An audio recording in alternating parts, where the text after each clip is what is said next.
Welcome to the Jukebox Podcast from WP Tavern. My name is Nathan Wrigley. Jukebox is a podcast which is dedicated to all things WordPress. The people, the events, the plugins, the blocks, the themes, and in this case, how block plugin creation can be speeded up with the Create Block tool.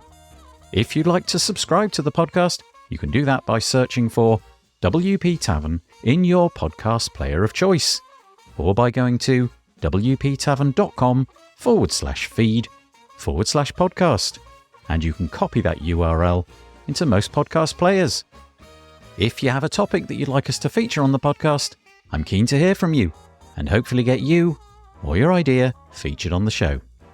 Head to wptavern.com/contact/jukebox and use the form there.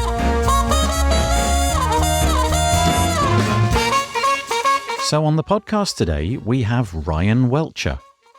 Ryan is a developer advocate sponsored by Automattic. He has been developing with WordPress since 2009, and before becoming a developer advocate, worked for agencies large and small, and as a freelancer. If you've been using WordPress for any length of time, you'll have come across the new paradigm for content creation: blocks. Every part of your website can now be created and amended as a block. Pages, posts, text, images, headers, footers, navigation, and more. This has widened what's possible for those who don't want to mess around with the code of their website. You can add in blocks for almost anything, and change how it looks and behaves from within the block editor interface. This is an excellent move forward, but there's still an impediment for non-technical people, because creating a block of your own is difficult. If you are able to use the selection of blocks that ship with WordPress core, or you can find a third-party block which does what you need, great. But if you need something specific, you're going to have to create your own block solution, and that can be hard. Ryan is on the podcast today to tell us about the Create Block tool and how it can make your pathway towards block creation a little easier. We start off talking about Ryan's background and how he became interested in WordPress. We then move on to how he thinks that the adoption of blocks is becoming more widespread, given the maturing of tools and learning materials available. The conversation then turns to how the Create Block tool can help you scaffold your blocks. It's not a tool which is going to build the blocks for you, but it will help you set up the environment and build process which you need to get started. Really, it's all about saving you time and effort on things which don't really get you building your blocks, but which you need to do that work. We discuss what you can expect from the Create Block tool, and the prior knowledge that you'll need to have once the tool has you up and running. What level of expertise do you need? And is the tool under continual development? We spend a few moments talking about the live streaming which Ryan does each week, in which he live codes solutions to viewers' block-based problems. If you've thought about creating your own blocks, but have been put off by the technical barrier, this podcast is for you. If you're interested in finding out more, you can find all of the links in the show notes by heading to wptavern.com/podcast, where you'll find all the other episodes. And so, without further delay, I bring you Ryan Welcher.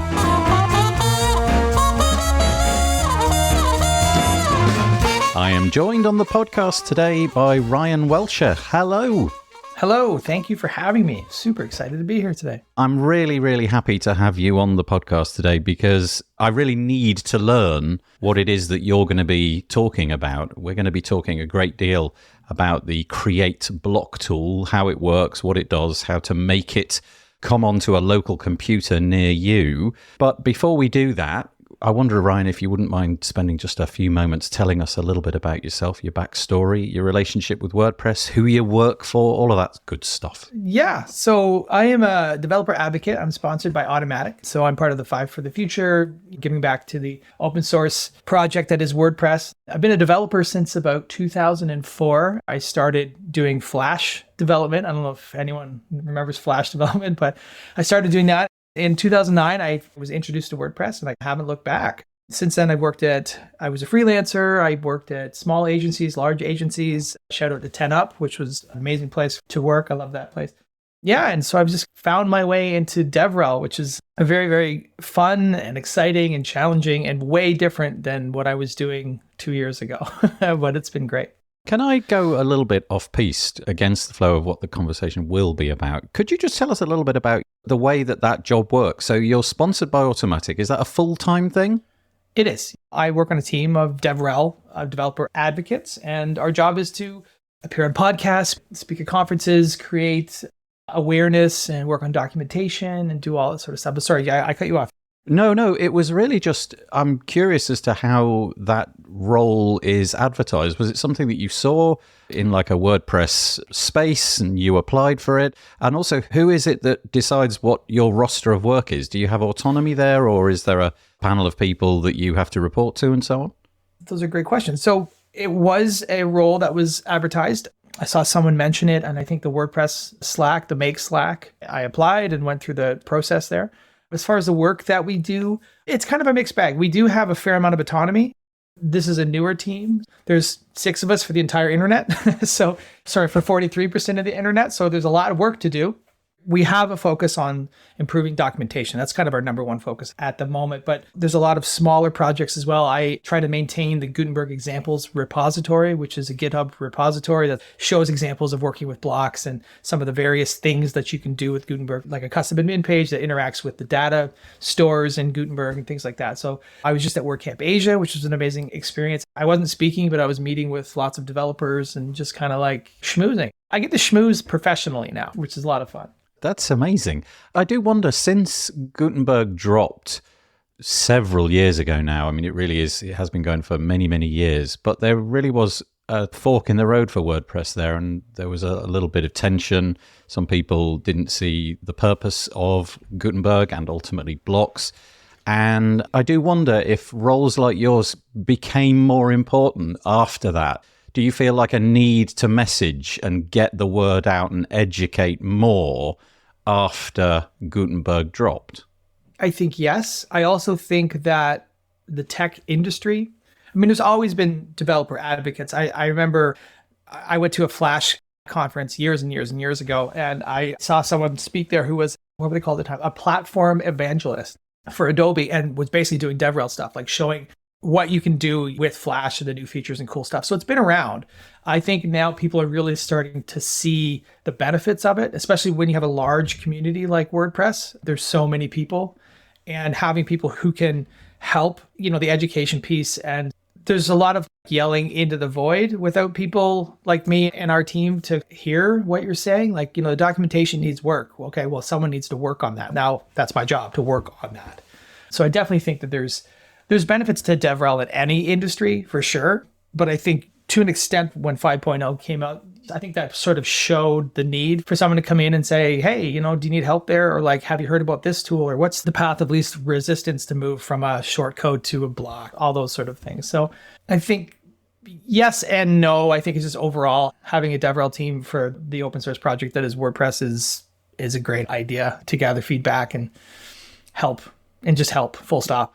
I think whether it's as a result of endeavors from people like you or just the passage of time, I get the feeling that in the year 2023, the message is really getting through. It seems like the inertia against using blocks seems to be dissipating. I really don't seem to be exposed to too many YouTube videos or people on Twitter moaning too much about that anymore. Moaning is probably the wrong word. I should probably reclassify that. Questioning it. No, I think it's a very accurate word. So it feels as though we're at an inflection point. There's enough time that's passed. There's enough projects out there. There's enough people that have released resources and commercial products around the block space. It kind of feels like its moment has really arrived. I agree, yeah. Maybe moving from a position now of teaching people that it exists and it's an option into teaching people how to use it and get the most out of it. Yeah, I would agree with that. I think since 5.0, the block API has matured and has stabilized. There was a couple of releases where every release, the function that you called to actually register a block in PHP, its name changed and the function parameters changed. And then there was like one version, and then the next version was a slight variation, but the next version was the same name as the first version, but with different parameters. So there's some confusion there. And, with the introduction of block.json, it's the JSON file that describes what your block does and what its functionality is. Having those pieces sort of stable and consistent have really helped the adoption of blocks and custom blocks. I think also, and this is a perfect segue into what we're talking about today, but tools like the create block package that we're going to talk about introduced a best practice and showed people, how do I structure my blocks? So when I was at 10up when Gutenberg came out, and we spent a lot of time, the company spent a lot of time trying to navigate, how is this going to work for an agency? How do we build these things? What files go where and things like that. And so that's a huge amount of cognitive dissonance when you're trying to figure out a new API, when you're trying to figure out a brand new paradigm, and then you got to figure out, well, where do my files go? A tool like the Create Block Package just shows you where the recommended structure is. And then that takes away a lot of the guesswork, and then everything becomes consistent at that point. And then if I'm working on a project that someone else has worked on, the files at least are in the same place. And I think the maturity of blocks and the block API has really left a lot of the people who just didn't like it kind of behind. Okay, so given that we don't really have any accurate statistics on who's using blocks, what proportion of the 43% of the web that's using WordPress have moved over to blocks, or perhaps are sticking with the page builder that they've been using for the last several years and so on. Given that we don't really know that, what is the elevator pitch for blocks really? What are the small things that you can mention on a podcast in a short space of time, which really nail your colors to the mast and say, okay, this is the promise of blocks. This is what blocks can deliver. This is why it's new and why it's worth looking at. That's a great question. I think that blocks offer, well, first of all, there's no theme or plugin lock-in. So that's a big concern with, take the example of a freelancer that is hired to build a site, and the client is non-technical, but they want to be able to manage their own content. So you reach for some of these page builder tools, and now once you've reached for them, you're locked into them. That's not a criticism, but that is inherently one issue. So with blocks, you don't have that.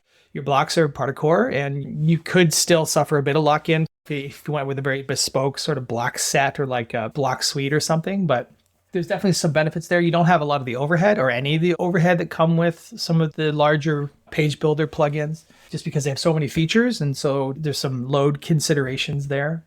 I think it changes the way that you can look at your content. This is a bit more of a philosophical question, but so historically, when we built a site, we had a title for post content. We had the content, which was like the classic editor. And then we had post meta and, tags and categories. But if we wanted to store an extra piece of information with a piece of content, there was really only post meta available to us, because the template that was being shown for the front end that would represent that piece of content was controlling the layout. And so we had to store, let's use an example of an author byline. Say we wanted to have guest authors on a site. So we wanted to store that author name. Well, on the template side, you would use get post meta, the function to get that piece of information and display it in your template. Well, now we can do that all with blocks, because our template is the editor. And the way it looks is basically represented almost one-to-one in the block editor experience and the site editor. So you have this question of, do I need all this post meta now? Now I can just store it as a block attribute and move it around and do what I need to do with it. So I think there's lots of good reasons to use blocks. That's a few of them, maybe. Yeah, that's great. Thank you.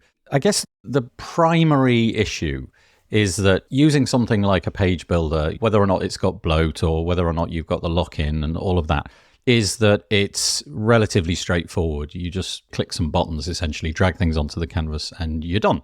In Gutenberg, we've got some core blocks, and increasingly you can really start to lay things out with group blocks and cover blocks and things like that. You really can start to finesse the overall design. But if you want to do anything bespoke, in other words, if you want to create a block which does something that you wish to do, something new, something interesting, then you've got to create that block.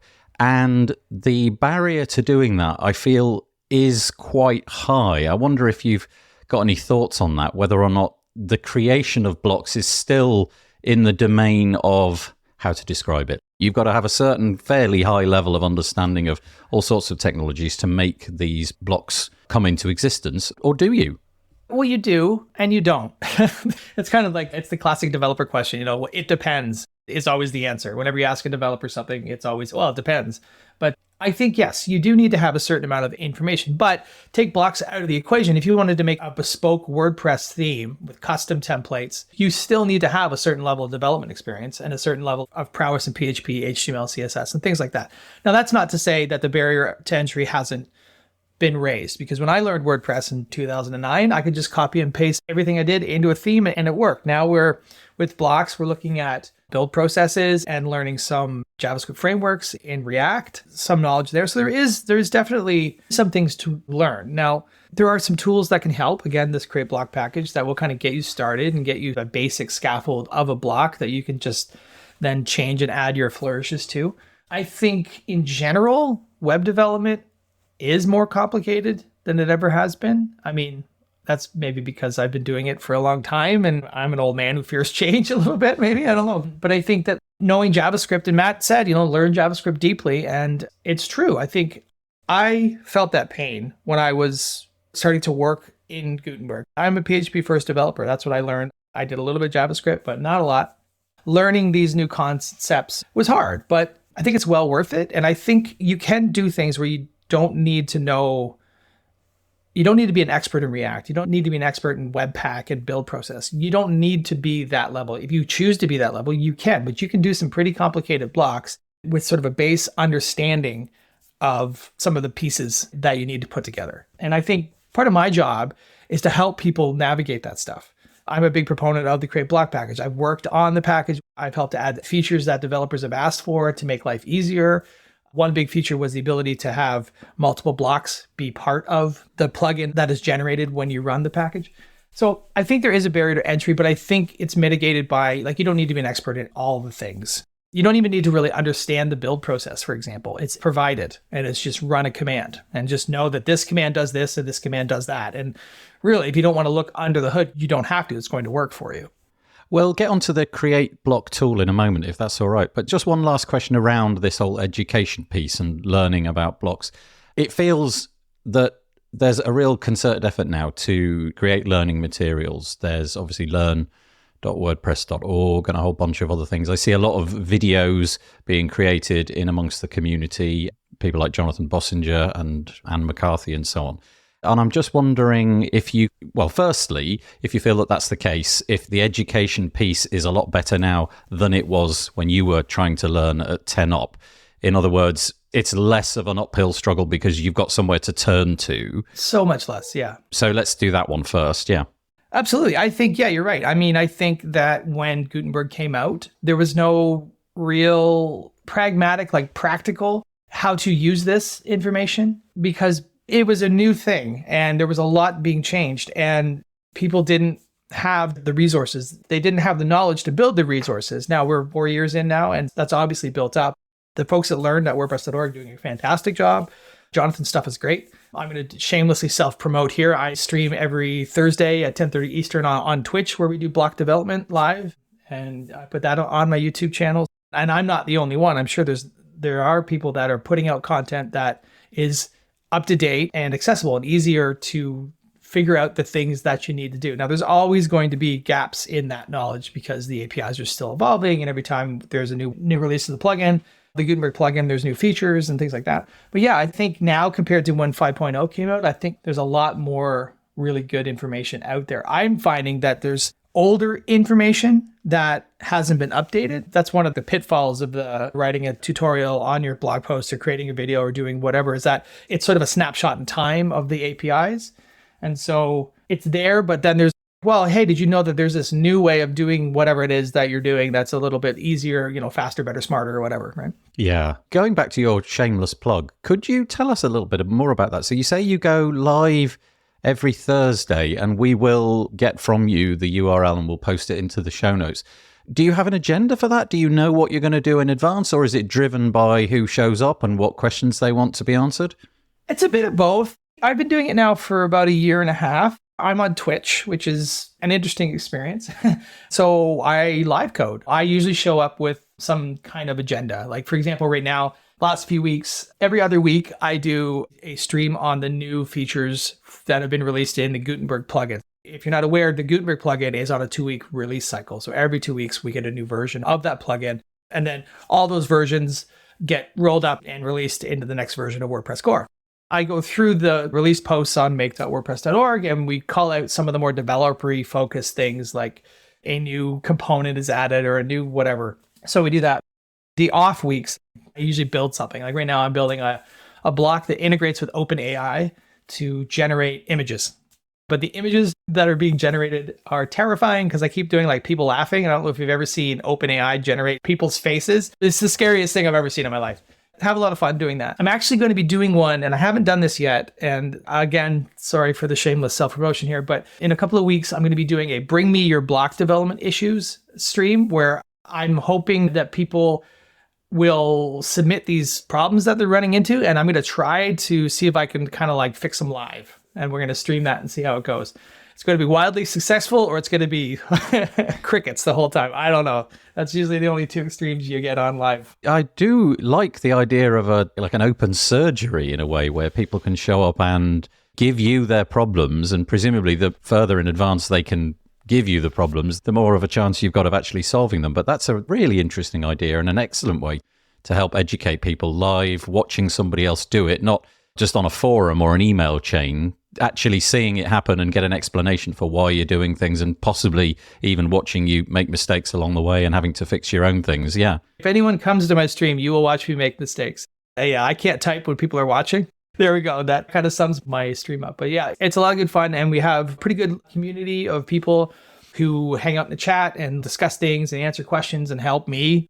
There's one guy, I always make fun of him because he shows up and saves the day every time. If I'm running into an issue, he's like, here's your code. And he just pastes it. And I'm like, oh, okay, great. So now we can move on because Kevin saved my stream. So shout out to Kevin. That's a lovely community feel to it, though, isn't it? There's something really nice about that. But definitely, before we hang up on this call, I will get the location for that and we'll post that into the show notes. So if anybody wants to go and hang out with Ryan Thank you. on a Thursday and watch him live code and possibly take your own troubles and problems and share it with Ryan, yeah, that would be a really amazing enterprise.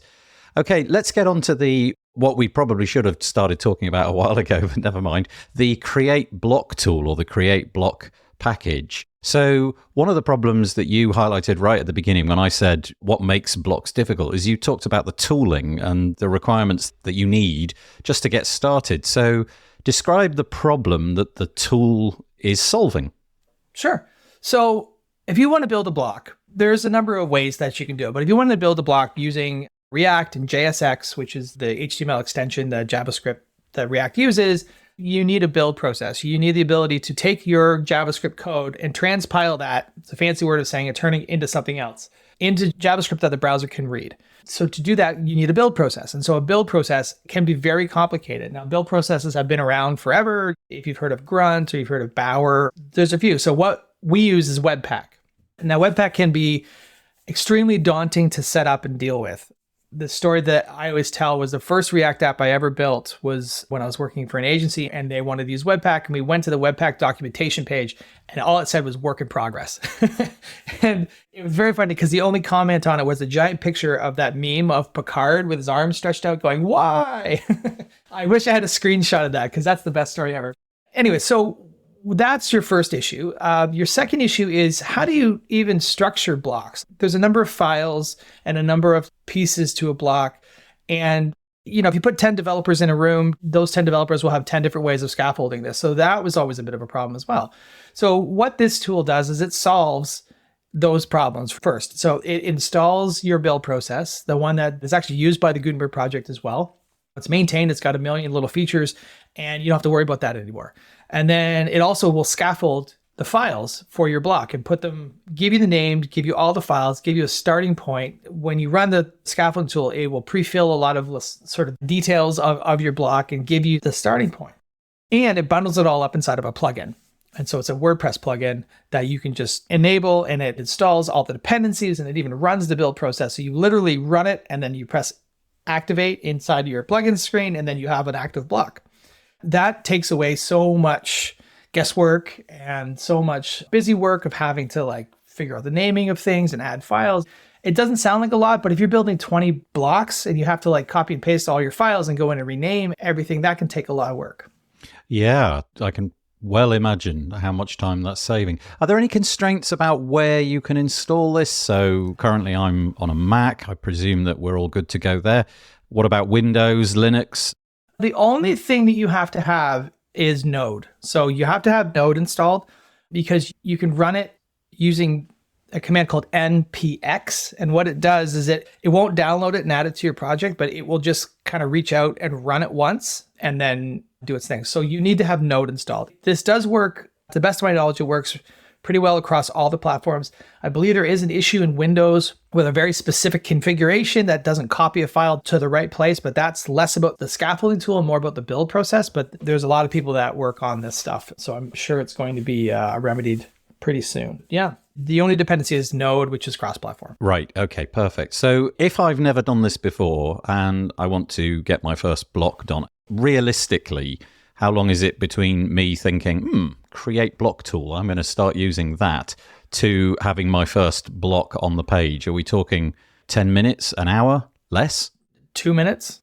Assuming you have Node installed, let's assume that, you can go to the documentation page and you can run npx at WordPress/create block and give it a name, and it will prompt you for a bunch of questions like, what do you want to call this thing? What namespace should it be in? What's the description? It'll ask you a bunch of questions and it'll just scaffold out the block for you. And the most amount of time is waiting for the dependencies so that the block needs to be installed and then run. And that, honestly, I did a YouTube video on my channel where I timed it, and I think it took 4 minutes from start to finish, and it was done. And you have a fully functional plugin with a single block in it, and you enable it. And like I said, the block is available for use immediately. Now, the block doesn't do anything. It's a very, very simple block, but that's how quickly you can get up and running with it. Yeah, I think it's probably very important at this point to describe the limitations, because when I heard about Create Block Tool, I thought to myself, oh, great, a tool which is going to help me to create blocks, not literally create a block, but, add in options and different custom data and all of that. And that was what I was thinking I was going to get. So just draw a line, make it really clear what you get when this process is complete.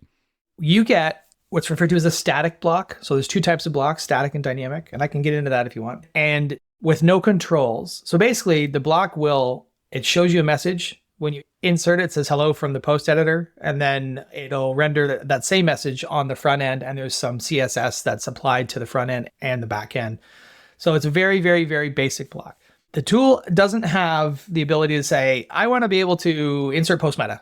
We can't do any of that level of customization because there's just too many options. Like there's too many ways that you can build a block and too many things a block can do. So there's no way for us to build a tool that says, I want to build a block that accesses the REST API to retrieve this custom post type and display all of the information and do all this stuff. That's not something that the tool can do, but what you get is a fully functioning working block that is scaffolded to best practices, follows best practices, that shows you how to deal with the CSS and how to enqueue all your different files, and everything is just built and ready to go for you. And then at that point, you have a starting point. So as a developer, I used to hate having to do the busy work. What this does is this basically gets me a starting point, and now I can add the things that the client is paying me to do, right? I can add the controls, I can add the interface items, whatever you're building in your block. It gives you the starting point to actually build the thing that you want to build, you don't have to do any ramp up to get there. Yeah, so within 2 or 3 minutes, you'll have a block, all of the files in the right place, everything's set up, good to go, and then really, dear developer, it's over to you. You got to figure out where to go from there. Exactly. Is there any sort of commenting in the files that's been added additionally to give you some sort of pointers as to, okay, this is what this is doing, this file is used for this, and so on? There is. It's commented fairly decently. There's kind of a fine line, because if you want to use these for production, you're going to be removing a lot of those comments. There's a couple of files that every time I use it, I hate how well commented it is, because I like to structure my files in a specific way. So there's a lot in there. And then at this point too, the file structure is very well documented, and it's just been adopted. People can change things, and it's very flexible. You can do whatever you want, but the best practice has been well defined at this point. It's like that muscle memory thing. People just know that, oh yeah, okay, so I want to go to the edit.js file because that's what I changed to get it to make changes in the block editor experience, and so on and so forth. Do you know if, well, WordPress's mission, I suppose, is to democratize publishing, and it would be, I suppose, an endeavor worth undertaking to have a tool which did carry you on from where the Create Block tool got you to. In other words, a tool which helped you along the process of creating the block. Do you know if there are any endeavors, any quiet whisperings in the dark corners of Automatic about this kind of tool? Is there any plan to do anything like that so that blocks can be created by, well, non-technical people? There are tools out there in the community. Like, I would hesitate to say that Automatic has any sort of secret plans, because that's not really how it works. It's driven by the community. I mean, I know Automatic does employ a lot of developers who do contribute to the project, but a lot of these tools come from the community. And for people like me to talk to folks and be like, hey, that'd be a really cool feature to add to Create Block. There's been a number of features where we've been like, you know what, it's a really great idea. It's too specific, so it might be better served as a tool.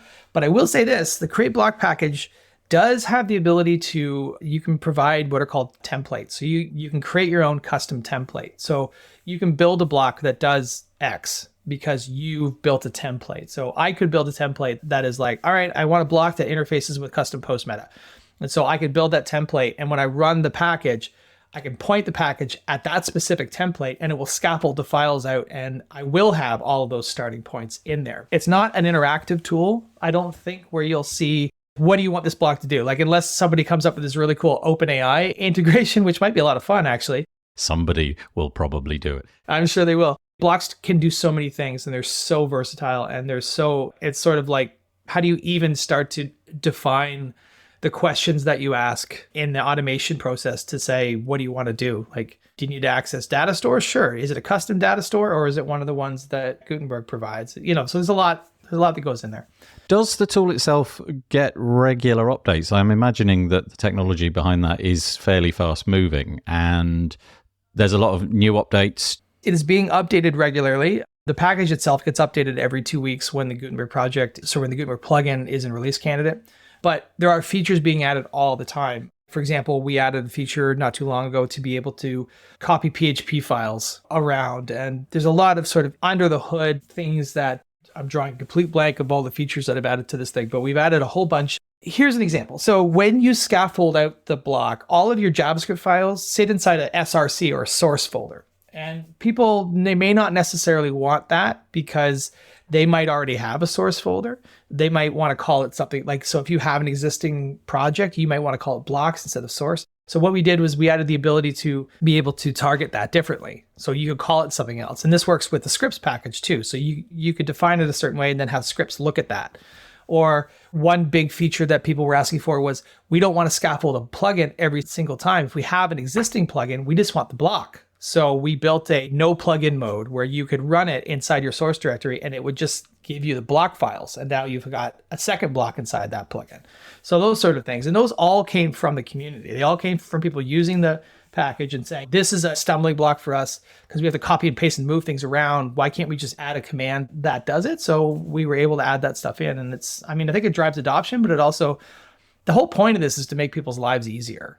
If it's more work to use the tool than it is to do it manually, then I don't think it's worth, the juice isn't worth the squeeze, so to speak. Yeah, that's a good point. It just occurs to me that we never said where we find this tool. Do you happen to have a handy URL available?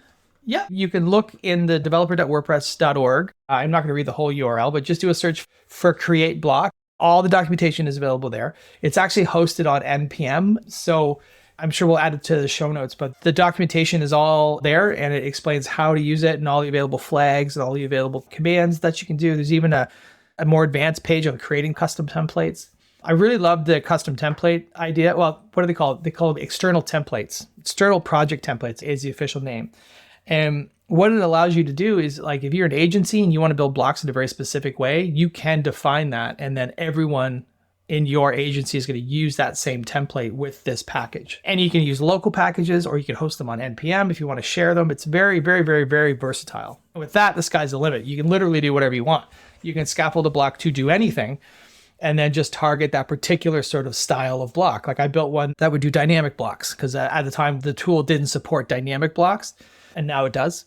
By the way, my template is obsolete now, but that was a thing that we needed. So if you wanted to build a dynamic block, you would just target my template instead of the built-in one, and you would get that sort of flavor of block. You mentioned a little while ago, maybe 20 minutes or so ago, that there was this dynamic block, and you said you might digress into that, but we never did. So let's go down that little path just for a moment. Yeah. Sure thing. So like I said before, there's two types of blocks. We have static block and we have dynamic block. So a static block, the difference is basically where stuff is saved or if it's saved. So in a static block, I'd say the majority of core blocks are static, meaning that when you hit save, it actually saves the markup into the post content. So it's saved to the database. A dynamic block doesn't do that. A dynamic block uses PHP to render the front end the way we would always sort of at runtime. The page is loaded and that file is run and then it displays its information. I mean, that's basically the difference. Now, there's some trade-offs for both.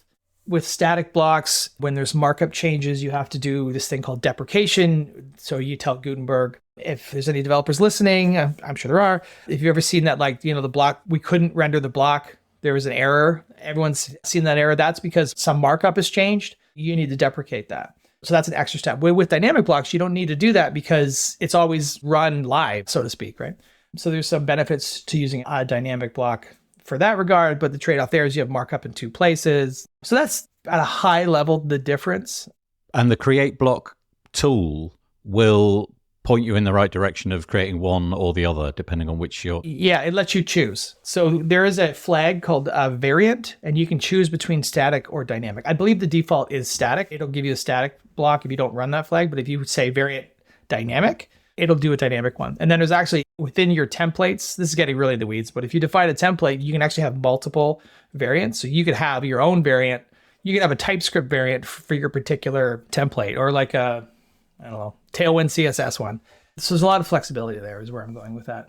Amazing. So much going on in the WordPress space at the moment on every level, from straightforward to incredibly complicated. And I feel this is on the incredibly complicated side, but really interesting work.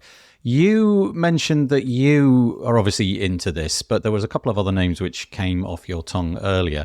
I'm wondering if in the round you could just drop some of those names, people that we might like to go and find, as well as yourself, who are working with you, pushing the Create Block tool. There's the folks that I work with on my team. I'm sure you'll know all these names. Birgit Polyhack is on the team. She's the brains behind Gutenberg Times and all that stuff. Justin Tadlock is on the team as well. I'm sure everyone knows Justin. There is Michael Burridge, who is on our team, and I think that's it. Yep. Well, if there's any that you've missed out, you can always fire them over in my direction and we'll make sure that they get into the show notes. If anybody has been listening to this episode and they've thought, do you know what, this is curious, this is something that I need to begin to play with, but I would like to find out a little bit more first. We know you've got the Twitch channel and we'll push people towards that. But what other places can people get in touch with you, Ryan? Sure. I have a YouTube channel as well. So I'm Ryan Welcher Codes in both places, Twitch and YouTube. I try to answer the comments on YouTube as often as possible, but sometimes I don't get to them right away. But I'm at Ryan Welcher on Twitter and my DMs are open, so feel free. I'm Welcher or Ryan Welcher or Welcher Ryan in a million different Slack channels. So I think I'm Welcher in Make Slack. I'm on Post Status. I'm on Discord in a few places. So just search my name or variations of my name, and I'm sure you'll run into me. And I'd be happy to speak with anyone one-on-one in a public forum, whatever works. Thank you for making yourself available, and thank you for talking to us today about the Create Block package / tool. That's been really, really interesting. Ryan, thanks so much. Thanks so much for having me, and I hope I can come back sometime.